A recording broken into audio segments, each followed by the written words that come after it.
Square Enix invited me to an event where I got to play Final Fantasy XVI for well over 6 hours, and during that time frame I got hands-on with a huge amount of features and gameplay.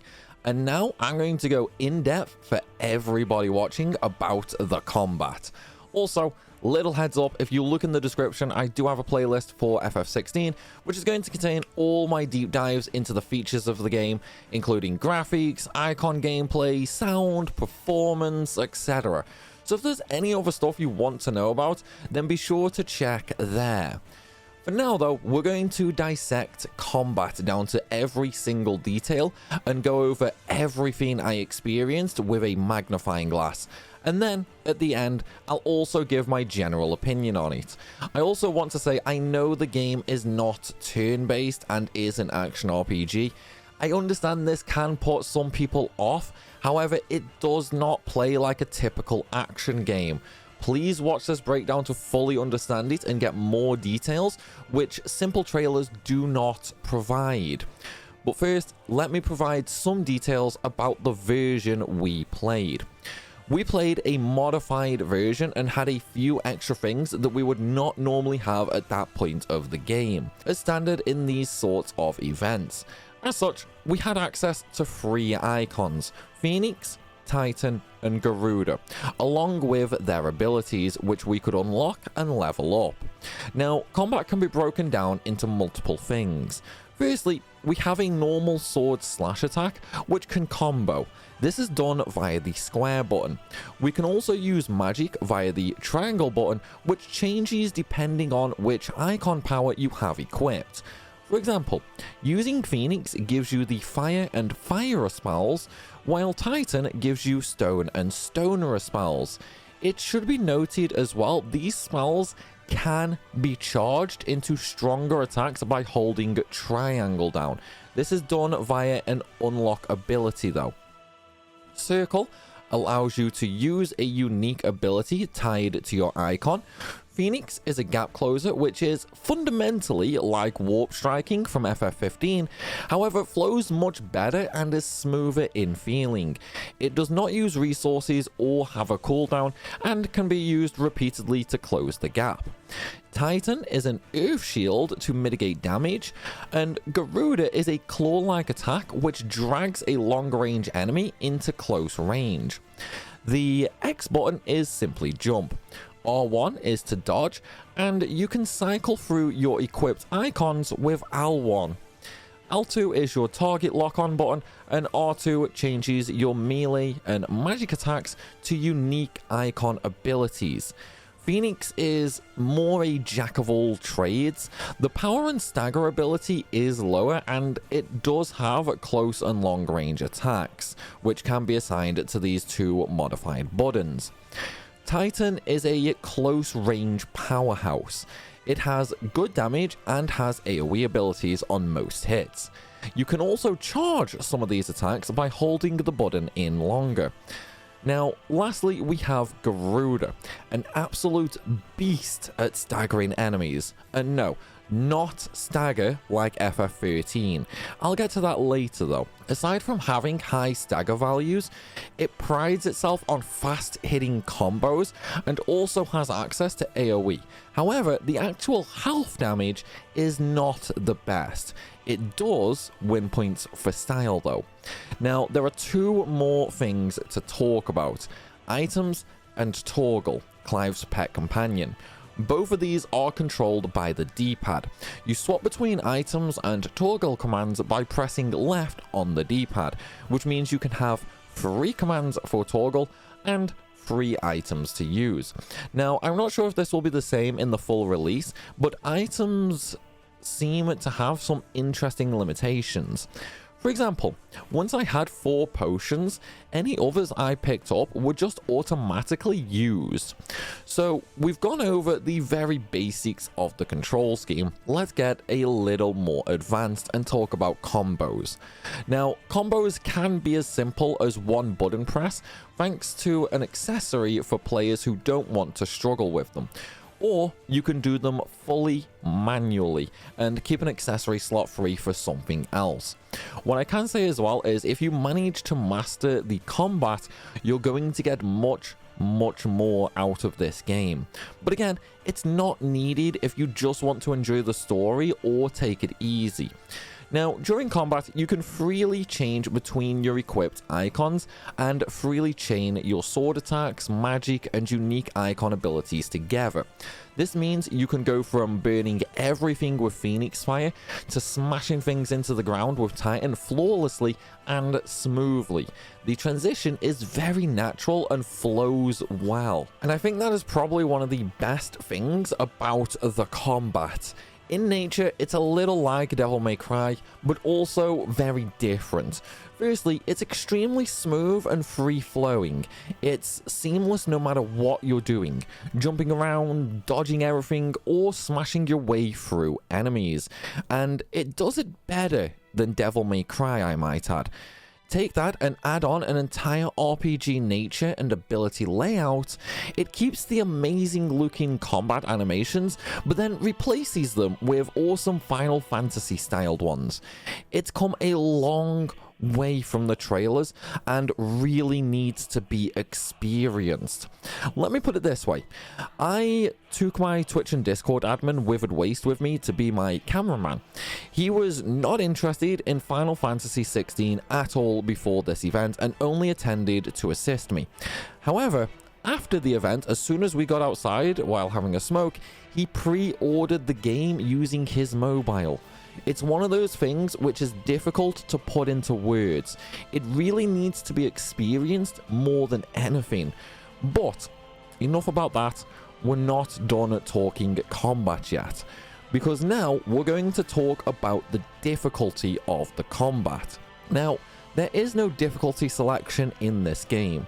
Instead, you can create your own difficulty using accessories. There are 5 accessories in the game called the Timely Ring. We have the Timely Ring of Striking for automatic combos. This lets you press square non-stop and the game will auto-switch icons, use magic, use icon abilities, etc. This lets anybody fully experience the awesomeness of the combos. Next, we have 2 rings for dodging.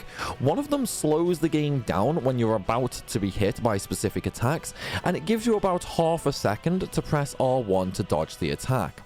The other ring doesn't give you half a second or slow down time, it just fully automatically dodges the attack for you.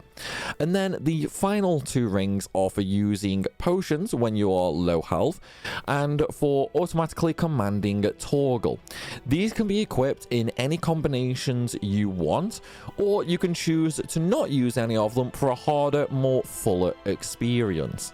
I will note, however, prior to playing, we were told you can only use 2 of these accessories at once. However, me being me, I tried to equip 3 of them right away and it worked just fine. But again, this could change in the full build on release. With combat, there is no loading screen either. You go from exploring to being directly in combat instantly. This is done by allowing you to use all of your combat abilities while exploring. Essentially, you are always in a state of combat, and enemies, at least that we saw, were already pre-positioned. They did not spawn in and they were not random. I did try to see if they respawned, but they did not. However, this could be due to a number of reasons, like maybe it's distance related like FF13, or maybe it was the area we were in specifically.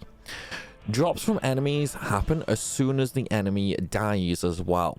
If they do drop something, there will be a small orb that drops on the floor with a light pillar coming up out of it. Walking over these will automatically pick them up, and the color tells you what rarity it is. We found white, green, blue, and purple items in our day of playing, and they ranged from equipment to crafting materials and consumables. Now, let's talk about staggering. I mentioned earlier it's nothing like FF13, and it's not. You can deal good damage without staggering mobs. What staggering does is it stops them dead in their tracks and makes them take increased damage from your attacks. And when done on icons, it allows you to use unique icon abilities to deal huge damage. It can really be the difference to winning or losing a fight, as if they're staggered, they can't do anything. This gives you time to heal or get in extra free damage. Another part of combat is icons. However, that one is a little more unique to talk about, and so I'm going to have a dedicated video for Clive vs icon battles and icon vs icon battles. So be sure to check the playlist down in the description to see that. Now, with that explanation, let me give you my opinions on all my time playing this game. Firstly, I wasn't a huge fan of the action nature from the initial trailers. However, once I learned it was the combat director from Devil May Cry, I was a little less worried. However, the remaining fears very quickly vanished after just a few battles. The combat is stylish and looks amazing. You really can't help but say wow when you see the madness happening. Not to mention, it's smooth. The game maintained a solid 60 FPS during all of my playtime, no matter what I was doing and how many enemies and attacks were going off on screen. It's really taking advantage of next-gen hardware. It is fast-paced, but there are ways to slow it down for those who struggle with action games. It can be a little flashy at times, but in my opinion, that's not a bad thing. It's not over the top, but adds ambience and fleshes out how different Clive and Dominant are to other more regular people. Now, it might not be turn-based like people wish for, but this is one of those things where people will say they dislike it because it's Final Fantasy, but if this was not a Final Fantasy game, they would love it. And personally, turn-based battles just wouldn't work well with how 16 is created and plays. The seamless nature is great, and while I've always said I want a return to turn-based myself, after having got my hands on with it, I can honestly say not once did turn-based even pop into my head while playing. All this was, in my mind, was just solid enjoyment. The combat is actually incredibly fun. The bosses are unique, and I'm beyond excited to see what sort of optional or post-game bosses we get alike. For me, I rate the combat a solid 10 out of 10. But again, that ranking is just my opinion, and everybody is free to make their own. But honestly, don't give up on the game just because it's an action style. I really think you'd regret that. But this is only about combat. Want to learn something about the music, graphics, or just how dark the game really is? Or maybe I interested you earlier when talking about the icons. Well, if so, remember to check the playlist down in the description, and I'll also pin a comment with it as well. But I hope you've enjoyed this little deep dive about the combat. If you have, please be sure to hit that like button, as it helps tremendously. And of course, drop a comment down below. Let's talk about any questions you might have. While there, you should totally subscribe as well. I have lots more FF16 videos coming, and you will not want to miss them. As always though, everybody, thanks for watching, and I'll see you soon.